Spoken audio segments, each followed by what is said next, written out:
नमस्कार भैया, राम राम। हम हैं आशुतोष नायक और आप देख रहे हैं बुंदेली वार्ता।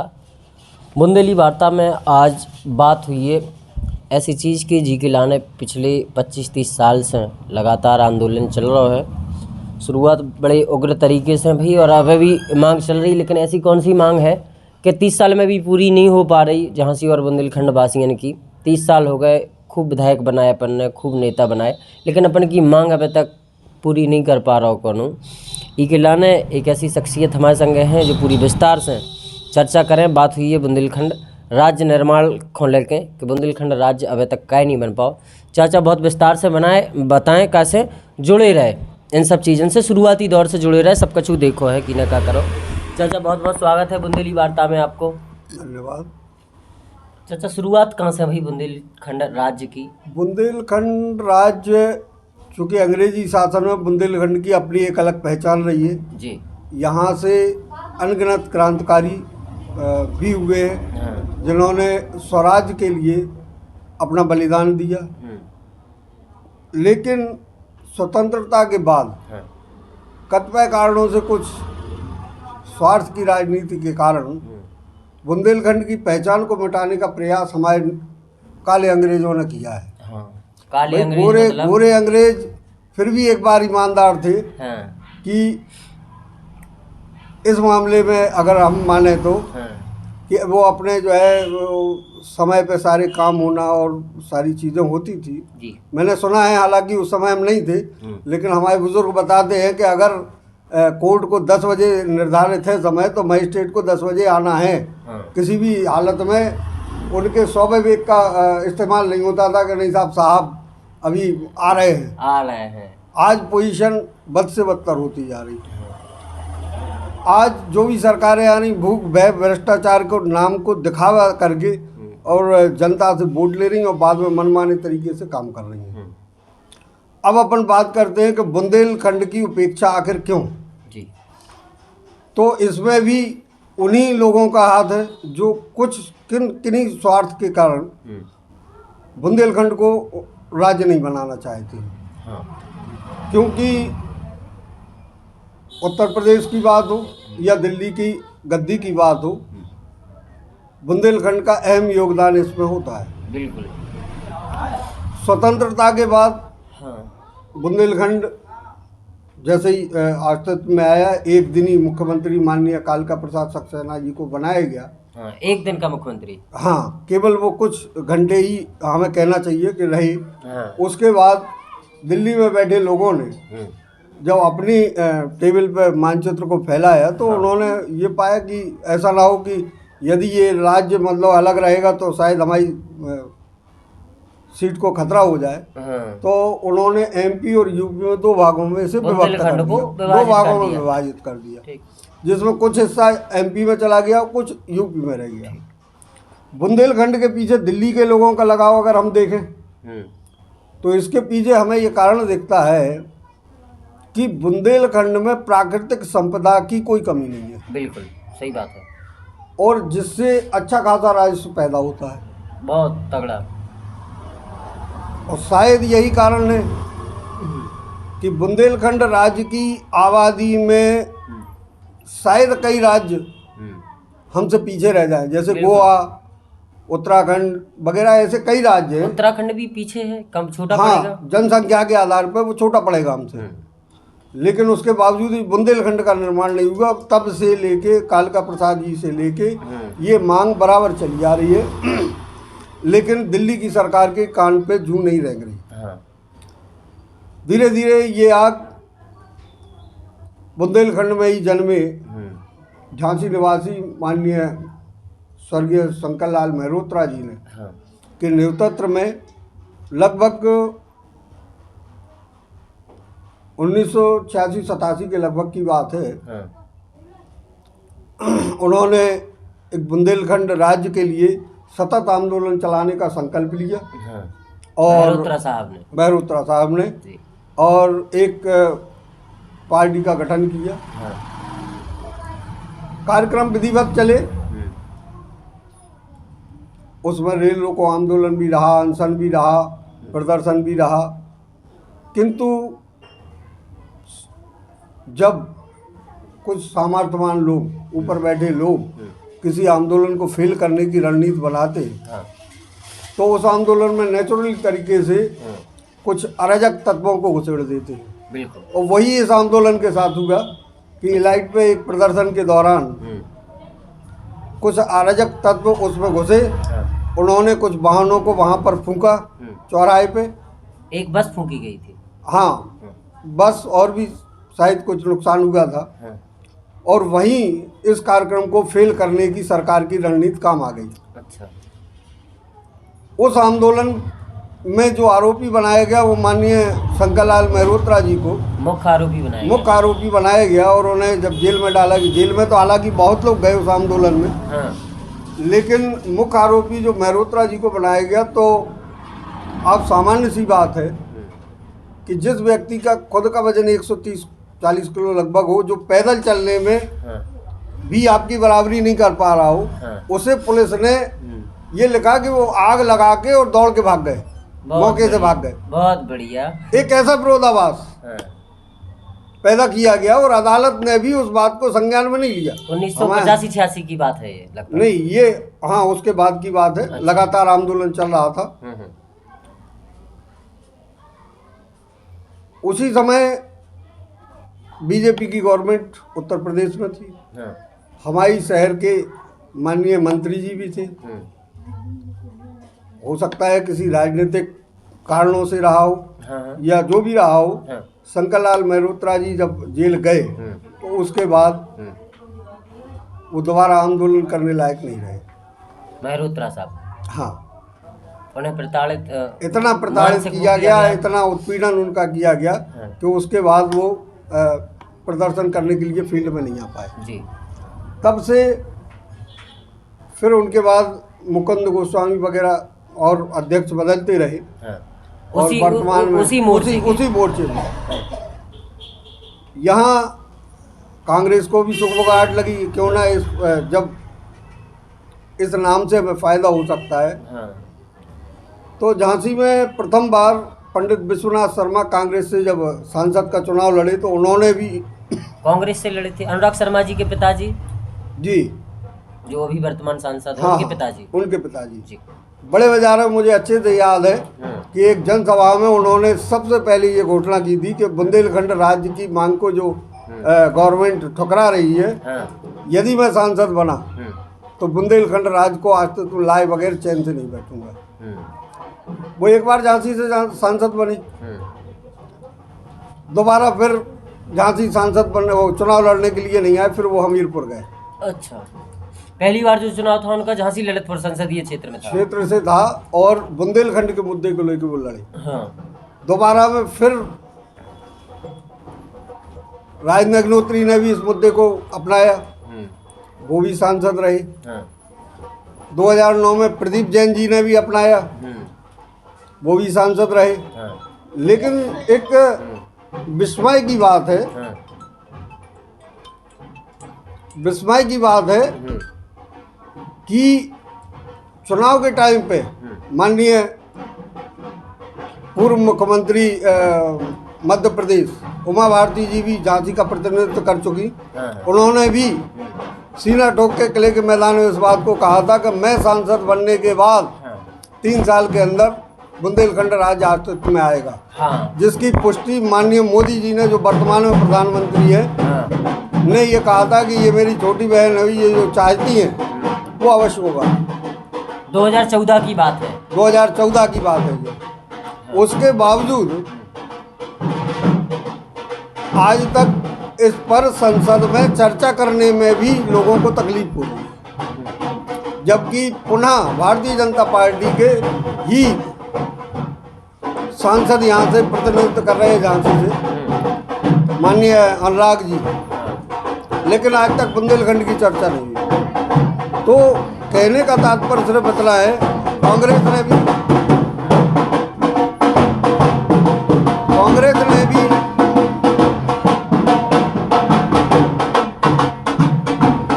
न केवल अपने जनप्रतिनिधियों को यहाँ से चुनवाया, बल्कि इस मोर्चे में शामिल होने के लिए इसके पैरेलल एक मोर्चा खड़ा कर दिया, जो समय समय पे लोगों को जो है इकट्ठा करके कार्रवाई तो करता है, लेकिन जब बात आती है उत्तर प्रदेश या संसद में बात करने की तो किसी पार्टी का ध्यान इस तरफ नहीं।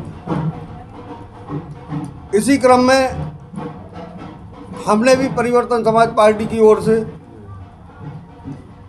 पदयात्रा भी की, अनशन पे भी बैठे और तमाम तरह की लिखा पढ़ी करने के बाद प्रधानमंत्री कार्यालय और यहाँ करने के बाद अब इस नतीजे पर पहुँचे हम लोग कि वर्तमान में जो चुनाव हुआ है विधानसभा का, इसमें प्रतीकात्मक रूप से हम लोग इस चुनाव का बहिष्कार करें। इस वजह से बुंदेलखंड क्षेत्र की जितनी भी सीटें थी पार्टी ने अपने किसी भी उम्मीदवार को नहीं उतारा। हालांकि हमारे कुछ उत्साही कार्यकर्ताओं ने फार्म भी खरीदे, लेकिन उन्हें जमा करने से शीर्ष नेतृत्व ने मना कर दिया कि अब इस मुद्दे को हम लोग सतत आंदोलन का रूप देंगे और उत्तर प्रदेश सरकार का गठन होने के बाद हम लोग अपनी प्लानिंग को आप लोगों के सामने रखेंगे। इसमें ही हम चाहेंगे कि स्थानीय लोग, स्थानीय निवासी इसके महत्व को समझें कि आपका विकास तभी संभव है जब बुंदेलखंड राज्य अस्तित्व में आएगा।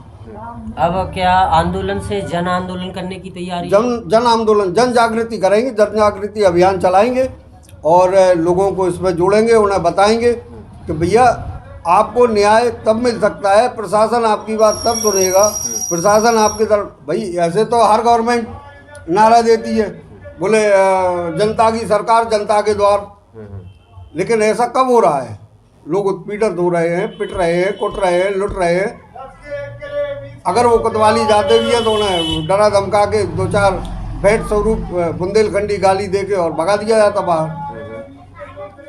सही बात भाई अभी वर्तमान में भी आप देख रहे हैं कि अगर कोई व्यक्ति, पीड़ित व्यक्ति जाए कि साहब मेरे साथ ये हो गया, तो वहाँ बैठा दीवान 4 गालियाँ देगा, अच्छा तेरे साथ हो गया, वो बेचारा आधी दम उसकी वैसे ही निकल जाती है, वो बाहर का रास्ता देखने लगता। सही बात। तो इन सब चीज़ों का हम समझते हैं कि ये जो पहले अभी 30 सालों तक चला आंदोलन का है या अनशन, धरना, प्रदर्शन, जो भी इसके कार्यक्रम होते हैं किसी भी मांग को मनवाने के लिए, उससे हटकर होगा कि वैसे ही होगा जैसे चलता रहा? नहीं, इसमें थोड़ा सा हम लोग बदलाव करेंगे। बदलाव ये कि अभी हम लोग चौराहों पे प्रदर्शन करते थे, बैठ रहे एक जगह अनशन पे बैठ गए, लेकिन अब ऐसा करने के मूड में नहीं है। अब जो आंदोलन हम लोग करेंगे वो मोबाइल टीम की तरह से होगा कि हम चलते हुए जनता को अपनी बात भी समझाएंगे और जनप्रतिनिधियों को कसम भी दिलाएंगे कि आपको सदन में आप जब जाएंगे तो सबसे पहले जय बुंदेलखंड का नारा लगाएंगे। वो प्रतिनिधि उत्तर प्रदेश के हो या मध्य प्रदेश के जगह पे हो, जो बुंदेलखंड हिस्से में, जो बुंदेलखंड के राज्य के नक्शे में हैं। और ये नक्शा हमने नहीं बनाया जी, ये नक्शा 1948 से चल रहा है। 1948 से जी। आज यदि वर्तमान में देखें अपन तो मध्य प्रदेश के कितने कौन कौन से जिले हैं, यूपी में कौन कौन से हैं, क्योंकि इसको लेकर भी कभी कभी वो होता है। मध्य प्रदेश में जैसे ग्वालियर है, सतना है, ग्वालियर इसमें बुंदेलखंड में आता है। सागर है, दमोह है, ये सब बुंदेलखंड के क्षेत्र है। ग्वालियर तक भी जी, सागर, दमोह, तो जो भी बुंदेलखंड का क्षेत्र है। वहाँ रायसेन तक, रायसेन भी बुंदेलखंड में है क्या? एक नक्शे में मैंने देखा जो भोपाल के बगल में रायसेन जिला है, छोटा जिला है, वो भी बुंदेलखंड का हिस्सा है। भाई हो सकता है वर्तमान परिस्थितियों के कारण थोड़ा बहुत चेंज लोग कर सकते हैं, लेकिन आम सहमति से हो। लेकिन जो बुंदेलखंड का जो क्षेत्र है जिससे बुंदेली पहचान है, अपने यहाँ 7 जिले यूपी में जी, 7 ही है ना, कम ज्यादा 7 जिले हैं। तो इसके लिए अब नेताओं को, जनप्रतिनिधि हैं जो, उनको घेरा जाएगा, जो बन के आ रहे हैं, उनको घेरा जाएगा और पब्लिक को जगाया जाएगा। भाई जैसे मान लीजिए हम झांसी में कर रहे हैं, अब हमें दतिया जाना, दतिया के अगला स्टॉप दतिया है, तो यहाँ से वहाँ तक जन जागृति अभियान बीच में चलाया जाएगा। आज हमने यहाँ किया, पर दतिया तक पहुँचने में जितना भी टाइम लगे, लोगों को समझाते हुए दतिया तक पहुंचेंगे, फिर दतिया करेंगे। उस तरह से माने पूरा आम जन को कवर होगा। हाँ, आम जन को जोड़ते हुए जन सहभागिता करेंगे उसमें पूरी तरह से। इसे जो है जनप्रतिनिधियों को ये कहने का प्रयास करेंगे कि आप आखिर ऐसी क्या बात है कि जब तक आपको वोट नहीं मिलता है, जब तक आप सदन में नहीं पहुंचते, तब तक आपको बुंदेलखंड याद रहता है। लेकिन जैसे ही सदन में पहुंचे और एसी की हवा लगी तो आप वहाँ सो गए। सही बात है। माननीय प्रदीप जैन जी सेंट्रल मिनिस्टर रहे, जब तक चुनाव नहीं हुआ था बुंदेलखंड याद था। जैसे ही सदन में पहुंचे उसके बाद पूरे 5 साल निकल गए, उन्हें कभी याद ही नहीं आई कि बुंदेलखंड नाम की कोई चीज़ है। माननीय उमा भारती जी, सही बात। ये तो आप लोगों के सामने की बात है, ये तो कोई इतिहास नहीं है। ये कोई इतिहास नहीं है, तो अभी की ताजी बात है 2014 की। इसमें ये भी एक कहने की वाली बात है कि सेंट्रल गवर्नमेंट छत्तीसगढ़, गोवा, अभी हाल में ही जम्मू कश्मीर को उन्होंने 2 भागों में विभाजित करके केंद्र शासित प्रदेश बना दिया। तो अगर केंद्र सरकार तेलंगाना भी बना है हाल ही में, तेलंगाना भी बना है, कट के उत्तराखंड बना है। इनमें से कुछ राज्य जैसे भी हैं जो बुंदेलखंड में की जनसंख्या के आधार पर भी बहुत कम है। प्राकृतिक संसाधनों के माध्यम को भी अगर हम ले लें तो उससे भी बहुत कम इनकम है। लेकिन उसके बावजूद भी उन्हें राज्य बना दिया गया और हम लोग तो गेहूं के साथ घुन पिस रहा है। ऐसा क्यों? सही बात है। अब दिक्कत कहाँ आ रही है? पहले कहते थे, पहले जब भाजपा के तमाम नेताओं से बात होती थी, उनका कथन ये रहता है कि हमारी सरकार है मध्य प्रदेश में, उत्तर प्रदेश में नहीं है। कभी कहते हैं हमारी वहाँ तो है, उत्तर प्रदेश में नहीं है, ये दिक्कत आ रही है। बोले सभी जगह होगी तब बन पाए। आज मध्य प्रदेश में है, जो आधा हिस्सा बुंदेलखंड का है, वहाँ भी भाजपा की है। उत्तर प्रदेश में भी भारतीय जनता पार्टी की सरकार रही है और केंद्र में भी है। अब कहाँ दिक्कत आ रही है? इसीलिए तो मैंने काले अंग्रेज शब्द का उपयोग किया है। ये भारतीय जनता पार्टी वालों के लिए था काले अंग्रेज। हालांकि प्रकृति ने हमें एक मुंह, एक पेट और 2 हाथ दिए, ठीक, लेकिन हम तथाकथित लोग अपने स्वार्थ को सिद्ध करने के लिए जब यहाँ बोलते हैं तो कुछ और बोलते हैं और यहाँ बोलते हैं तो कुछ और बोलते हैं। जैसे मायावती जी ने अपने शासन काल में एक प्रस्ताव रखा, ठीक, जबकि संवैधानिक रूप से प्रस्ताव संसद में आना चाहिए। यदि मायावती जी ईमानदारी से इस काम को करना चाहती थी तो उनका ये दायित्व था कि उनके भी सांसद वहाँ बैठे हुए हैं संसद में। सही बात है, वो प्रस्ताव वहाँ लाती। बिल्कुल। लेकिन यहाँ की पब्लिक को एक झुंझुना देने के लिए उन्होंने कह दिया कि साहब मैंने एक प्रस्ताव भेजा है कि बुंदेलखंड को 4 भागों में विभाजित कर दिया जाए, बुंदेलखंड, रोहेलखंड, इस तरह से 4 भाग। तो माने शायद मुझे ऐसा लगता है कि दिल्ली में बैठे लोग और लखनऊ में बैठे लोग आज भी ये सोचते हैं कि जैसे कि स्वतंत्रता के पहले केवल आनंद भवन में गेहूं का आटा पिसता था, बकाया लोग वो घास फूस की रोटी, मक्का वगैरह खाया करते थे, आम पब्लिक के लोग। तो शायद आज भी लोगों के दिमाग में यही है कि ये लोग चूंकि मक्का बाजरा खाने वाले लोग हैं, इनका दिमाग इतना तेज नहीं हो सकता कि हमारी गतिविधि को समझ सके, और इसीलिए ये गुमराह करने की कोशिश करते हैं। अब एक्शन मूड में है कुल मिलाकर। बिल्कुल, पार या पार की लड़ाई होनी चाहिए। घेराव होगा जनप्रतिनिधि, विधायकों का, सांसदों का। शुरुआत कहाँ से होगी? सांसदों से, विधायकों से? इसमें देखा जाएगा कि धमाकेदार सांसद कौन है, बड़ा कौन है, हाँ, पावरफुल कौन दिखाई दे रहा। बिल्कुल, जो अपनी बात, उसका सबसे पहले घेराव करेंगे अपन लोग। बहुत बढ़िया, जनता से भी मिलेंगे, जन सहभागिता, क्योंकि दावे तो सब लोग करते हैं। मोदी जी के लेटर हमारे पास भी आ रहे, आपके पास भी आ रहे। सही बात। अब देखना ये है कि किसमें कितना वजन है। मोदी जी तक कौन लेटर पहुंचा पा रहा है, हाँ, है? बात कौन कर पा रहा है। सही बात, बिल्कुल होना भी चाहिए, क्योंकि मोदी जी जब स्वयं ये कह, और भी तमाम लोग बुंदेलखंड राज्य के लिए झांसी में काम कर रहे हैं। यहाँ लगभग 1 दर्जन संस्थाएं विगत 25 साल से बुंदेलखंड राज्य के आंदोलन से जुड़े हैं जी, जिसमें बुंदेलखंड मुक्ति मोर्चा, बुंदेलखंड राज्य निर्माण, बुंदेली सेना, बुंदेलखंड क्रांति दल, इस तरह के लगभग हमें लगता है 10 या 12 संगठन काम कर रहे हैं। लेकिन परिवर्तन समाज पार्टी अब तक इन्हीं संगठनों के हिसाब से भी इनके सहयोग रूप में भी काम करती रही। लेकिन आज मैं आपके माध्यम से ये कहना चाहता हूँ कि अब जो प्लानिंग हम लोगों ने बनाई है, अगर ये लोग एक राय होकर, कोई दिक्कत नहीं है कि वो किस तरह से पार्टिसिपेट करेंगे, लेकिन अगर हमें सहयोग करते हैं तो शायद आने वाले समय में हम लोग अपने उद्देश्य में सफल हो जाएंगे। लेकिन दलगत राजनीति को छोड़कर जब आएंगे, ईमानदारी से आएंगे। होता क्या है कि जो कांग्रेस से जुड़े लोग या बीजेपी से जुड़े लोग या बीएसपी से जुड़े लोग जो बुंदेलखंड राज्य के आंदोलन में शरीक होते, वो जैसे ही चुनाव आता है या कोई विशेष अवसर आता है तो वो अपने पार्टी हाईकमान के इशारे पे चुप हो जाते हैं। सही बात। यही उनकी ईमानदारी पे एक प्रश्न चिन्ह लगता है। इस बार जो 12-15 संगठन चल रहे हैं, जिनकी मूल विचारधारा ये है कि बुंदेलखंड राज्य बने, उन सबको भी साथ लेंगे। इसमें प्रयास करेंगे हम कि ये सब लोग साथ आएं और एक हुजूम बनकर सेंट्रल गवर्नमेंट को घेरा जाए।